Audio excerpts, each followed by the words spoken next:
made it to Chiro Hustle. Sit back and learn from the greatest influencers in the profession on the world's #1 chiropractic podcast. Before we dive into this powerful episode, please remember to subscribe to our channels and give us a 5-star rating on iTunes and to continue hustling.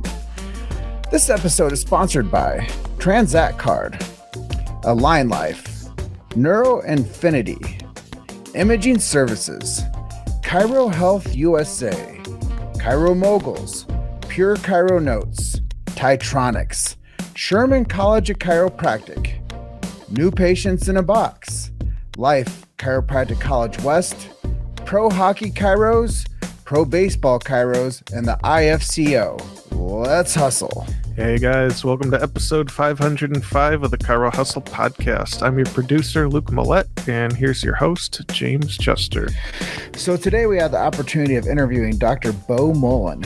And if you want to hear the story about how to be the best you to provide the best service, stay tuned. Welcome back. This is another episode of the Chiro Hustle podcast. I am beyond pumped for having Bo Mullen on. I think it's going to be lots of great information, but we just had a 42-minute conversation before this episode started. So I just really thankful to have the opportunity to light the microphone up, and now we got this episode rolling. So this is episode 503. I actually let him know a lot of the big why. Why do we do what we do over here at Chiro Hustle? Where did I come from in a way? But this episode's about him. But before we jump into this episode about Dr. Bo Mullen, I'm just going to let you guys know the why and the ethos behind Chiro Hustle. And it's to support the chiropractic profession. But first of all, we do support freedom of speech. I'm sure everybody's seen over the past couple of years how that's a concern just for all people. But specifically in chiropractic, there's people out there always trying to chip away at the languaging and the lexicon and the history of this profession. So what we do is preserve that. We do also believe in family health freedom and medical freedom.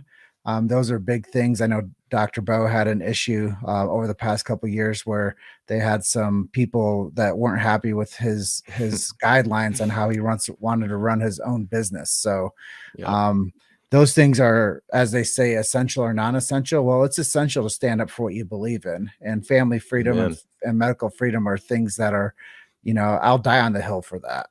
Yes. And then as we go, we'll get a bit more philosophical on our opener, but we do protect the sacred trust. If you don't know what that is, go do a search on your favorite search engine for BJ Palmer's Sacred Trust. It's his last words.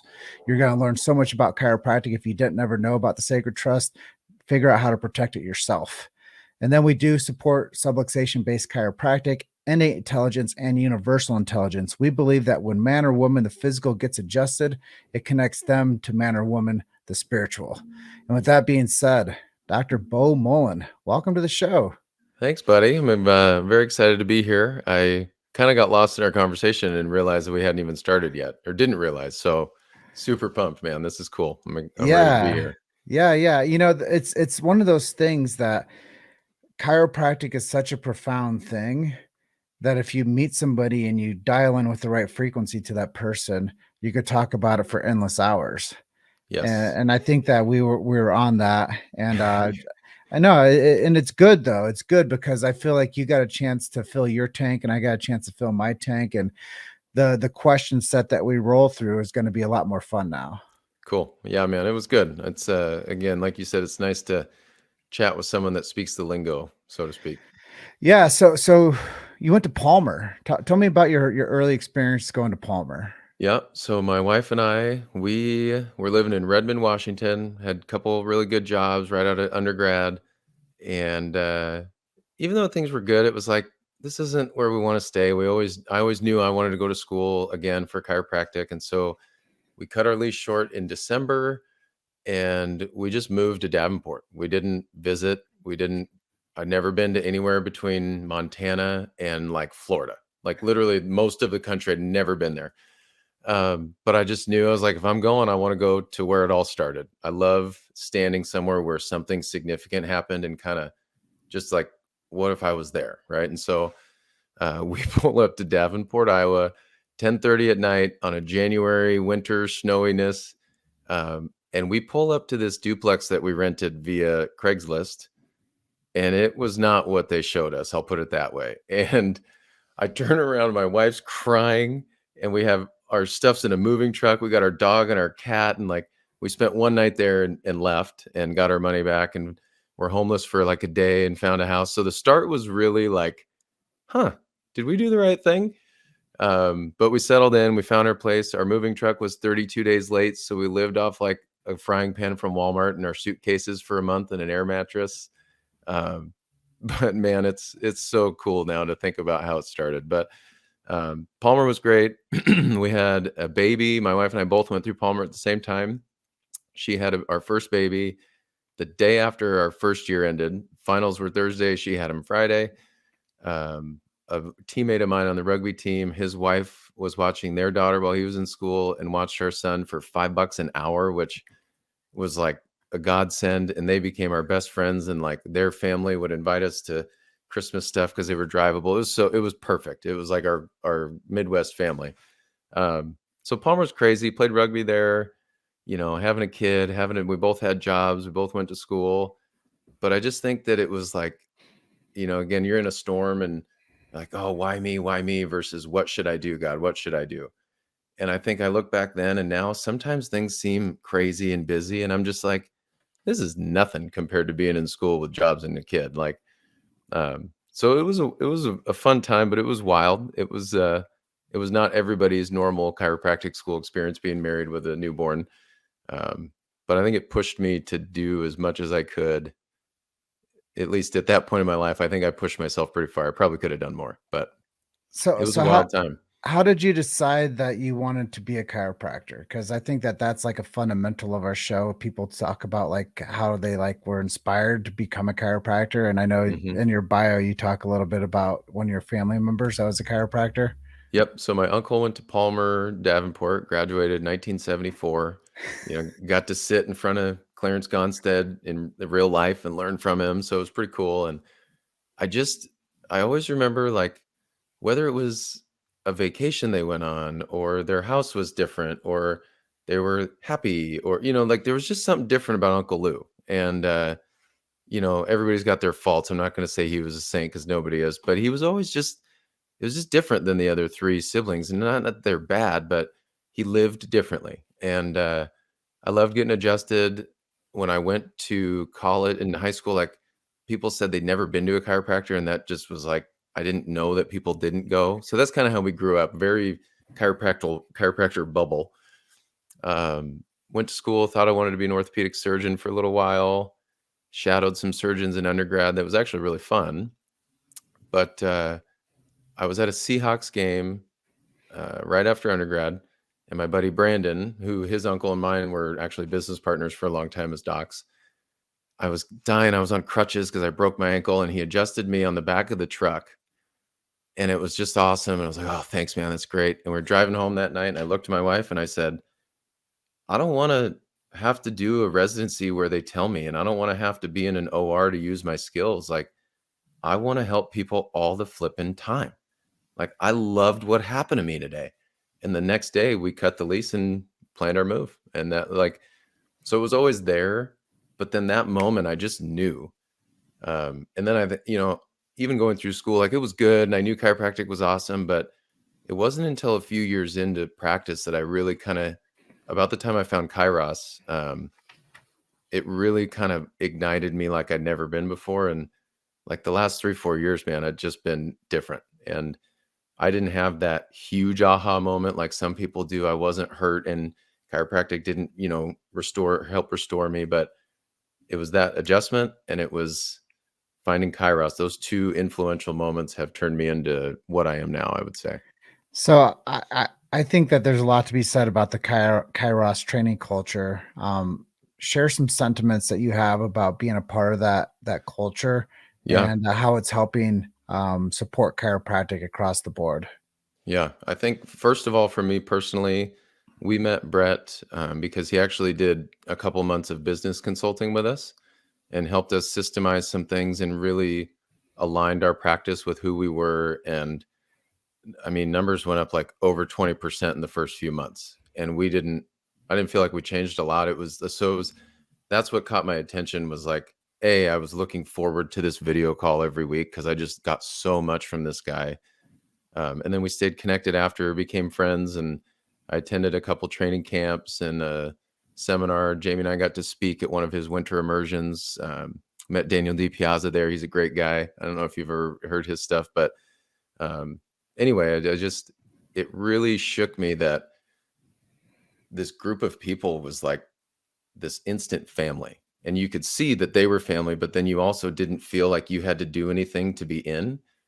They were just like, oh, let's open the circle, right? Come on in. And I just had never felt a group that I could be open and vulnerable with right away and feel heard and seen, kind of like I'd never really been. I have some of the best friends in the world, and I can honestly say that at some Kairos events, like I have been heard and seen more than I have ever been. And I think there's just this love and this passion for health and healing and well-being and being the best you to be the best service, giver, servant heart. And so for me personally, it was incredible to be in a group that I could be in full expression in authentic me mode and be just 100% loved and not judged. That quote from Walt Whitman, be curious, not judgmental, from Ted Lasso when he was playing darts. I thought that was pretty cool. But in terms of the actual, what it's doing for the profession, I think that it's doing that experience that I had for many different people, obviously, but I think it's just showing that this united front, though we're all different and we're all from this place and that place, and we like this kind of adjustment, and we like that, we're trained the same way with the same core principles to treat the individual and connect with them. And then I love their shirt. One of them, it says connection over correction. And there's just not a lot of people speaking about connecting with human beings anymore versus how to get the most adjustments and how to get the most new patients. And this is the best technique for the best result. Sometimes the best result is sitting down with someone and letting them speak before you even touch them, and actually hearing them and letting them know that they're okay with you. And so I think for me, what it's going to do is it's going to show that you can do that and also be extremely successful in business and have a lot of people that have your back. When you feel like you're alone in that world, you're never going to be with that group. You gave some good lead-ins there for me. And I one of my mentors, Dr. Ed Osborne, who started the Chiropractic Philanthropist podcast, who trained me how to be a podcaster. He's a chiropractor, but he'd always say that we're more alike than we are different. And I always resonated with me. Mm-hmm. And, I grew up playing soccer. I played soccer for 22 years. And there's a saying with Liverpool, I believe, that says, you'll never walk alone. Yeah. And that resonates with me too. And there's these certain things, this acknowledgement of having people around you that see you, they acknowledge you, they hear you, they make you feel valuable. Mm-hmm. It changes the conversation. It changes how you walk out of that room. And I think that that's what I've experienced with being around the group that are part of the Kairos training culture is it is unity of diversity, but Mm-hmm. it also teaches people how to work together and to get their methods right to where they are artists of chiropractic. Yes. And I think that if you look at the triune, science, philosophy, and art, like we need more artistry of the adjustment more than ever. Like I talk to chiros all the time, Bo, that are looking for like a second set of hands. And they come out of school or they're 3 years out or they're 5 years out and they're all nicked up and like they don't know how to find a home and deliver the goods because they're not cultured in the art of chiropractic and they're not teaching it at schools, man. Oh man, no. No, it's that I think that was probably why I switched so hard or had that switch flip for me was that I took 9 trimesters of philosophy at Palmer, but a lot of it is a history lesson, right? Which is good. But it unlocked a level of artistry and philosophy, and it takes you away from the nuts and bolts and the scientificness and the numbers of a business, and it kind of lets you just, like you said, be an artist for a minute and not think and just be. And I think that's to unlock that is invaluable.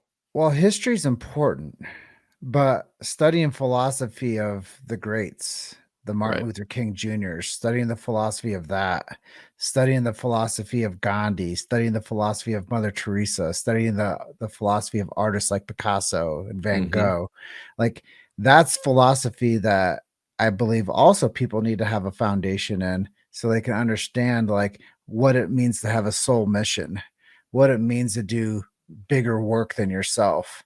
I Yep. mean, I think that that's a big part of chiropractic I've got to know too is it's a give, love, serve. Yes. You have to give, love, and serve, but you also have to be able to make a business out of it. So I think that that was really cool that you shared that you're actually a part of a training program that actually taught you better business principles.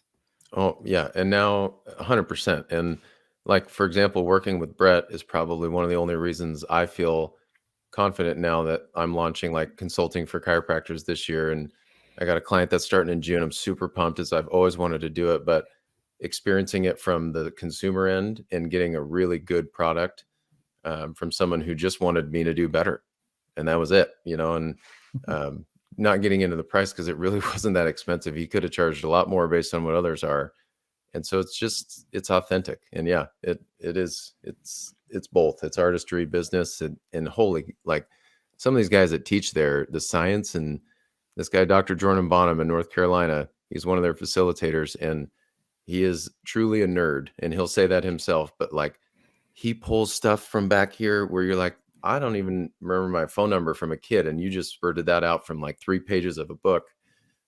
So they're backing it up too. It's not just all, hugging and feeling good. It's info packed. Yeah, I think it's important. I think I've had Jordan on the show. He's a good guy. Yeah. So let's talk marketing for a little bit. I Yeah. love marketing. As I told you, I like have done crazy amounts of events and Yeah. so much to like help get people into chiropractic clinics. So what do you like about marketing? What don't you like about marketing? What can we improve upon with marketing? Yeah. I think for me, I enjoy marketing. I think what I'm not good at personally is honestly just scheduling it out or remembering to do it on a consistent basis.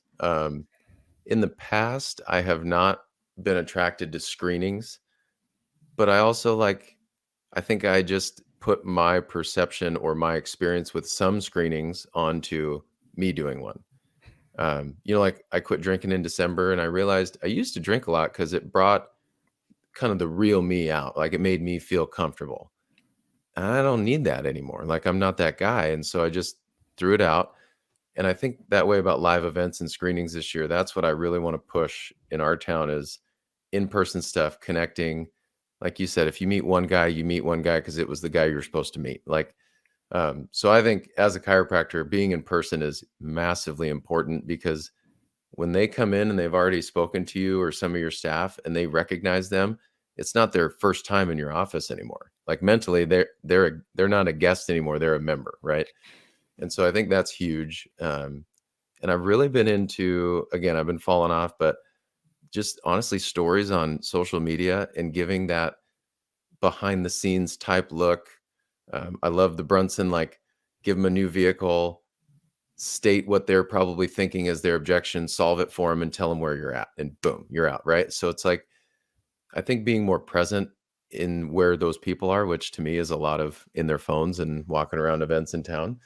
Um, but marketing's always been kind of like an oh yeah, marketing thought because we're super lucky to have a lot of new patients.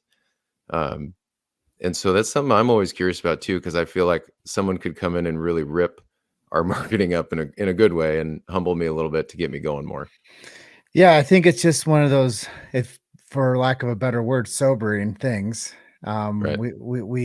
We find out what I used to write for this newspaper called Quad City Times. You're probably familiar Oh with it. yeah. Yeah. So right as I got out of college, I was a sports journalist, and there's this guy that played for the Quad City Mallards, Yep. and they asked him how he made like the All Star team, and he said, "I took my greatest weakness and made it my strength." And he's like, I took all my off season and all I did is focused on the one thing that I was the worst at. Huh. And he said, I came back the next year and that's how I made the all-star team. I'll never forget it. Yeah. And I think that if everybody kind of had that type of idea to support their mission and vision, if they took something like they didn't like to do something, or it wasn't something that they enjoyed, but they knew that was the missing part of their game. Mm-hmm. If they focused a couple months on that thing, they'd be surprised how the outcome would change. Yeah. And I think the thing that you were telling me earlier is having the right coach Mm-hmm. and having the right mentor. A lot of times people fly blind. They don't have anybody seeing their blind spots for them. And the next And thing you know, they crash. it's And it's that incredible. It's incredible what you don't see in your own world when someone's like, do you want me to like take that thorn out for you? Like that might help, right? yeah. But yeah, man, you're right. It's you gotta and you don't know what you don't know. You've made it to Chiro Hustle. Sit back and learn from the greatest influencers in the profession on the world's #1 chiropractic podcast.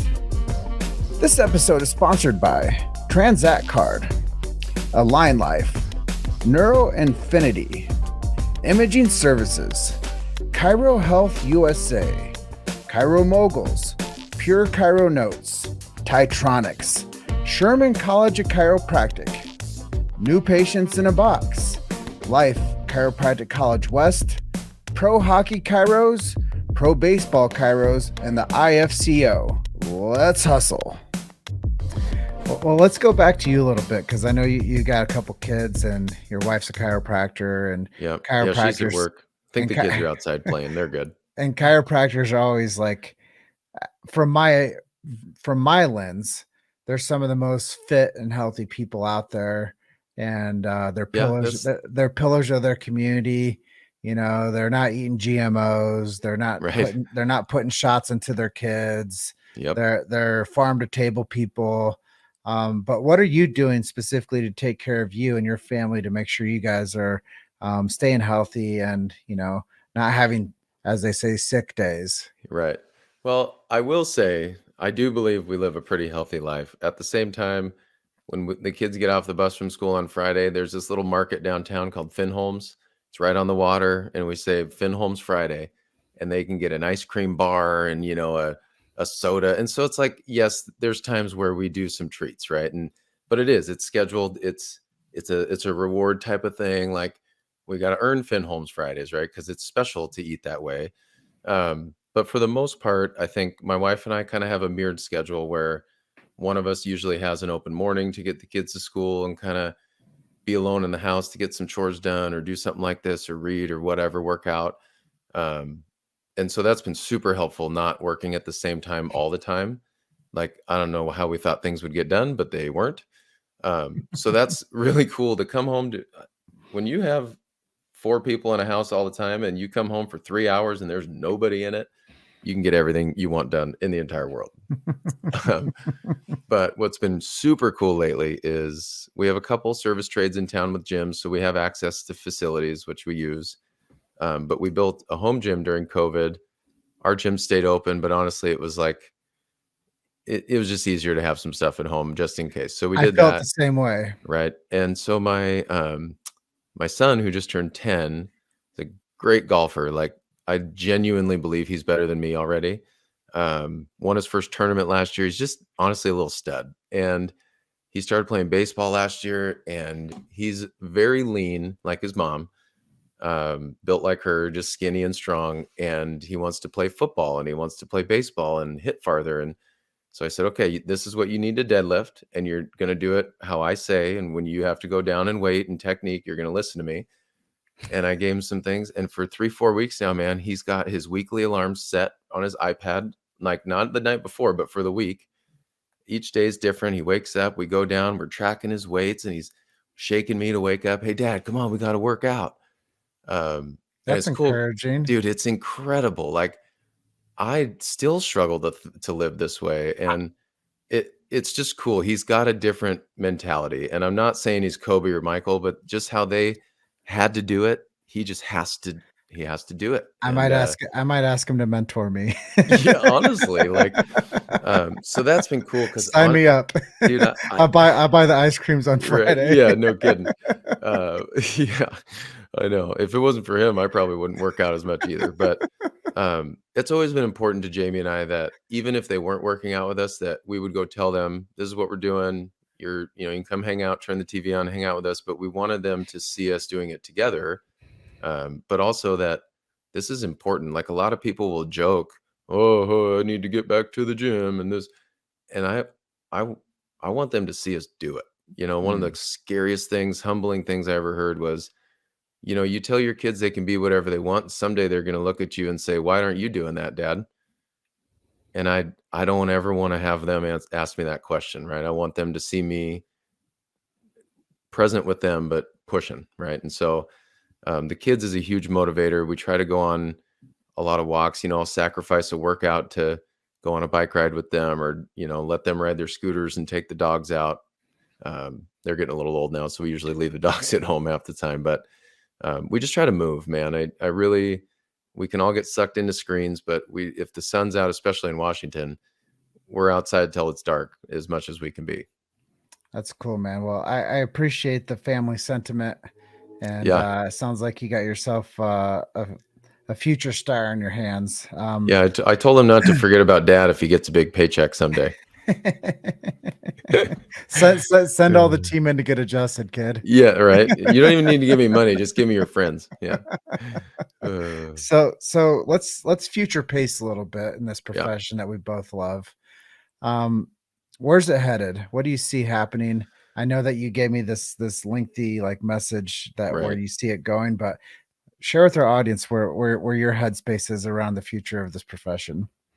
Yeah, I think chiropractic has the potential to be incredibly united, like we talked about, unity through diversity, right? And doesn't mean we all have to do it the same way, but we do all. I think when you really get down to it, we might say it different, but we just want people to be better. And we would love it if they could do it without any intervention besides facilitating innate intelligence and healing. Because really that's all the adjustment does is facilitate, right? And we don't fix anything.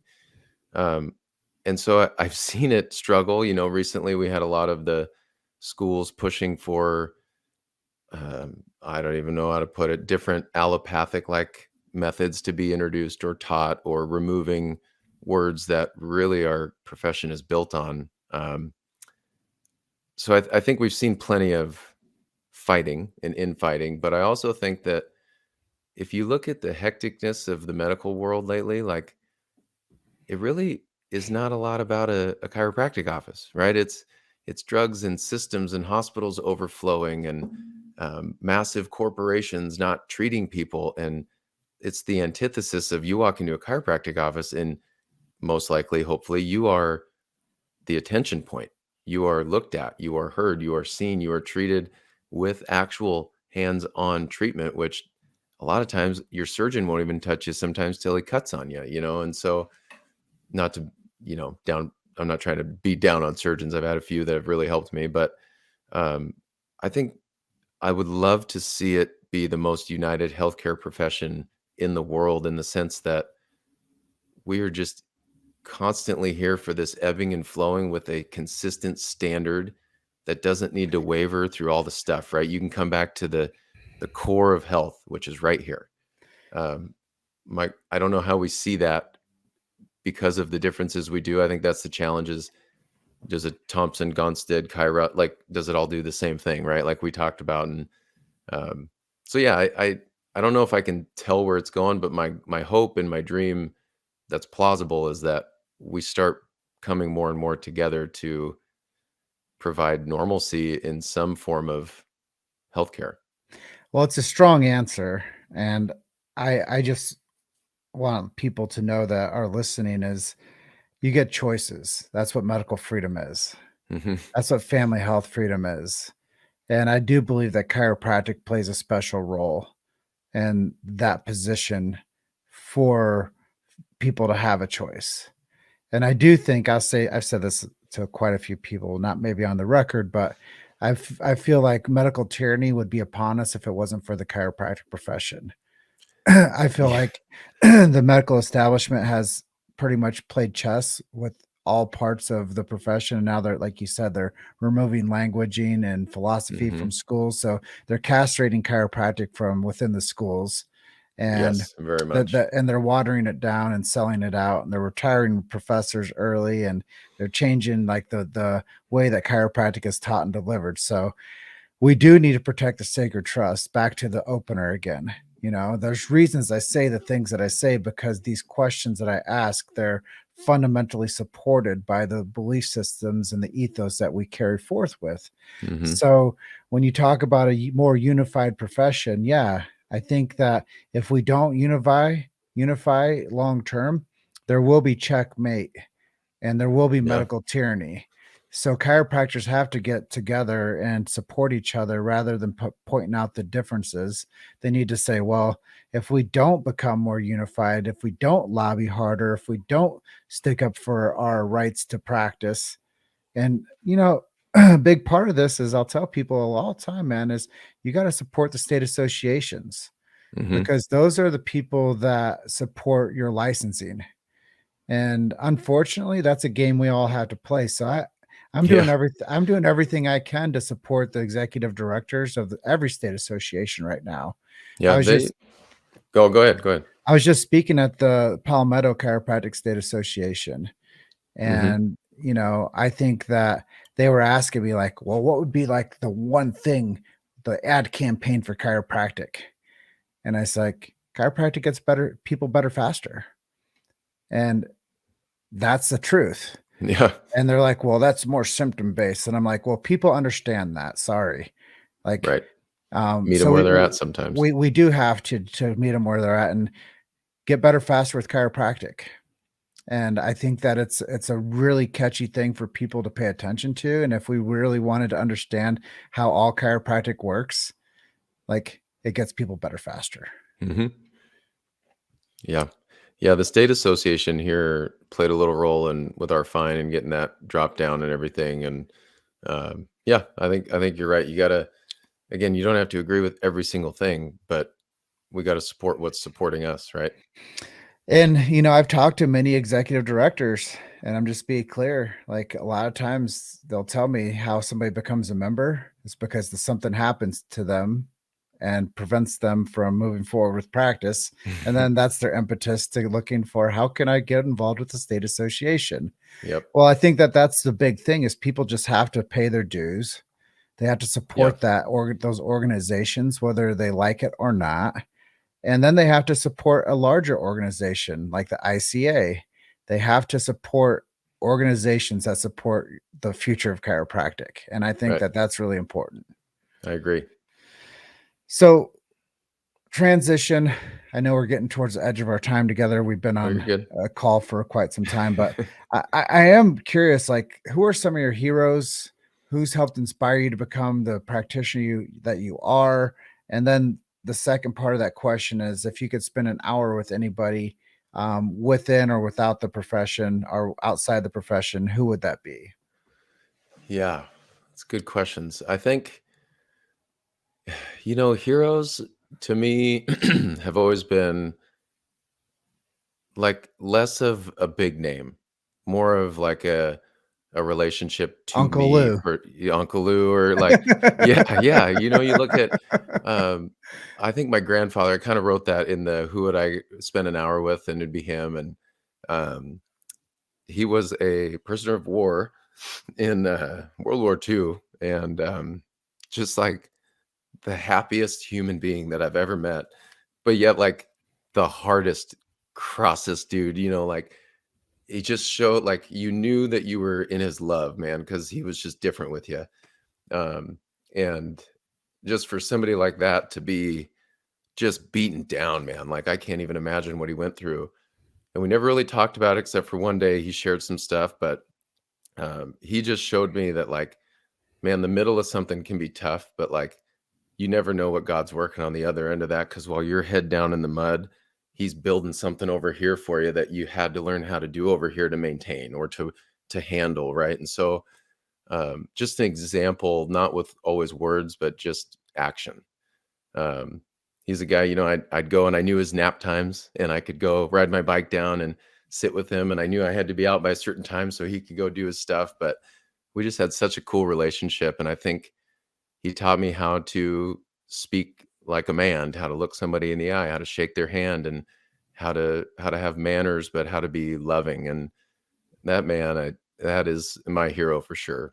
Um, if I could go back, not pick him, I think I think Mabel Palmer, man, I don't know enough about her personally, which is probably the draw to her, but to think about what she was a part of and to be the first of so many things and to be part of the first of so many women's things in chiropractic and to live with a guy like BJ Palmer for that long, like we all want to meet him. Let's meet the lady that like dealt with him. You know what I mean? So um, I just think she would have such an insight that we haven't really heard based on what we've learned in history and what's been written down by authors and things like that. Well, in a historical like reference, like she was the one that put together the AMP books when chiropractors were going to school at Palmer, Right. PCS, Palmer School of Chiropractic. Yeah. Like she was the one that put the anatomy and physiology curriculum together. So she Yeah. was actually she was teaching people about the functionality of the human body, and Right. I think that that's fascinating. And a buddy of mine named Todd Waters out of Michigan, he wrote a book about Mabel Palmer's life. Cool. So if you want to learn more Yeah. I'll about have. Mabel Palmer, go check out Todd Waters' book. I think it might be called Okay. Finding Mabel. Okay. It could be something that you could follow up your Expert Secrets book with Yeah. chiropractic book on Mabel Palmer. And as soon as I read your like questions that you sent to me, then the answers that you sent to me, I was like, I'm gonna plant this seed. Yeah. And That's cool. I just wrote it down. I'll order it today. yeah, and then we finish up.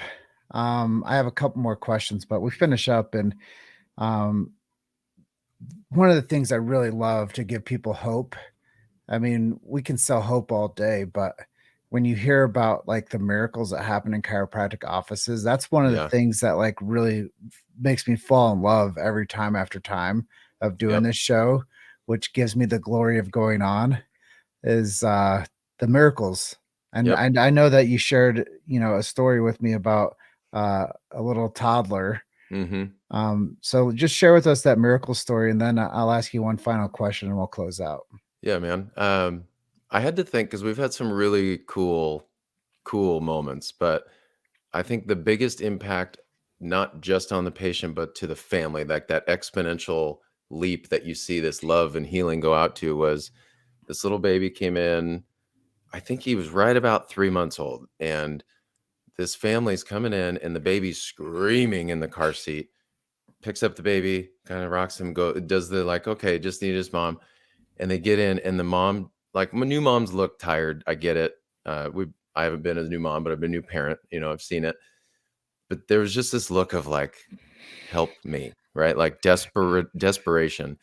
And come to find out that if the baby's laying down on a crib or on the crib in the car seat, tummy time, on the couch, cushy, doesn't matter. If the baby's laying flat, it's screaming unless it's held.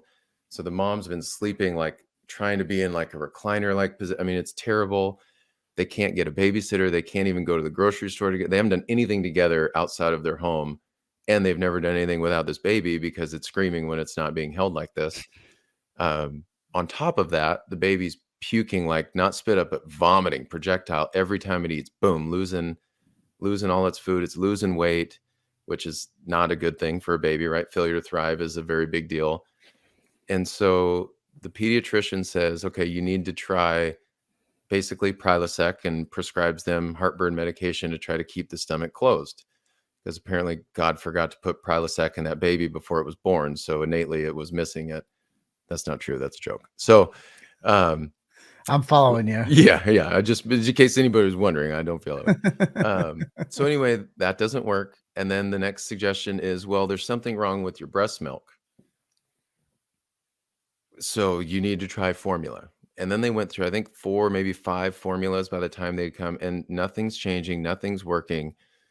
And my wife's explaining what they're going to do and, why some things could be happening. And, birth is extremely traumatic and we forget that. And there's a lot of, she's going through everything. She's teaching them. And I really think it was 3 days a week for like less than 3 weeks. It was the 7th or 8th visit.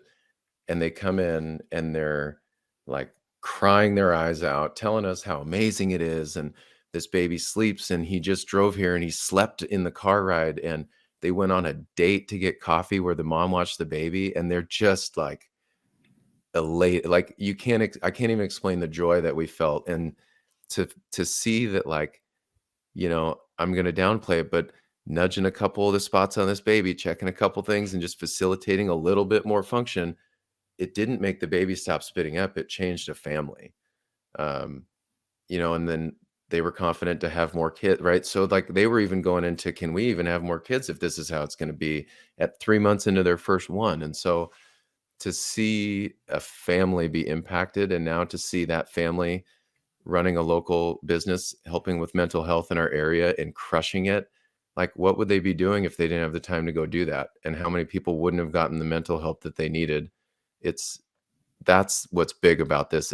We never know how far reaching something we do, say, or think might do, right? Like, I know I just paraphrased that a little wrong, but it's so true that like your influence is not that human being. Your influence is their life, and their life is involved with everything around them. And that to me is the number one, like I knew right away, that's the story I wanted to tell. So very, very powerful. That's why I do this thing, man. Yep. It's because I get a chance to make that bond with you. And I've had a chance to make that bond with almost 1,200 chiropractors. That's awesome. And I call it weaving the tapestry of the profession and documenting it, because I think that we have to weave stories together. One of my good friends, Roberto Monaco, will always tell me is, hey, James, if we don't tell them the truth about chiropractic, someone will make up on us about us. He's from Brazil. Yeah, that's pretty good. And I think that, when we think about like the profession, we have to continuously tell the story. And yeah. my first chiropractic seminar I ever went to is called Mile High Chiropractic Weekend in Denver. Mm-hmm. And I went to number one. I've been to every single one of them. That's awesome. And it's my chiropractic family, Yeah. That's my family. I've been a part of that family for a long time. And the first one, I saw this guy named Joe Borio. He went up on stage and he said, tell the story, tell the story, tell the story. And I've just never stopped ever since that day. I've never stopped telling the story. And your story today impacted me, and I hope it impacts other people that will listen to this in the future. Thanks, man. And I got 2 more questions. Yeah. If you were the last chiropractor on planet Earth, would the profession survive? Ooh, yes. Yes, it would. I know I got a 7-year-old that's coming up in the ranks, so I got at least one. And we've sent 2 front desk employees to chiropractic school now. Well, I didn't send them, but they went after working with us. So yes, I think I would. I'd grow it. And then the last question is there anything I didn't ask you today that you'd like to share with our audience before we call it a night? Oh, man. I'm sure I'll think of something perfect right when we hang up. But, I think one thing I tell a lot of people that come into our office, because we get a lot of people that come as their last resort versus their first option, which is how it should be first. And, but they're in there when they're in there. And I say, you know what? One of my favorite things to say, or that I heard, was the best time to plant a tree was 20 years ago. And the second best time is today. And there's nothing else we can do other than take this gift of today and kick its ass in the best way, right? Like, that's the only thing. That's what's really changed me lately, is like, I got so excited for a vacation with my kids and my family. And then I was like, I got a pretty sweet work schedule. Like, it's not that bad. Why can't I get this excited at home? Like, every day's sweet. You know what I mean? Compared to where I've been, especially. And so that's my thing, is like, wake up tomorrow and just know that like, you just got gifted, man. And it wasn't just it's supposed to happen that you woke up. You were gifted this wake up, and just plant the tree, man. Well, my hope is we planted a tree with you today. And yeah, man. I think so. That you're ready to go out there and kick some more ass because of this interview. I love it. No, I had a great time. I really appreciate you taking the time. I'm glad it worked. And I'll go figure out what the heck my kids are getting into and go from there. Well, I'll close out with everybody, and I'll tell everyone out there that listens to our show, you're just one story away. Keep hustling. I'll see you guys on the next episode. Thanks a lot, Bo. Thank you, man. Appreciate you. For sure. Thanks for listening to Chiro Hustle. Don't forget to subscribe and check back next week to continue hustling.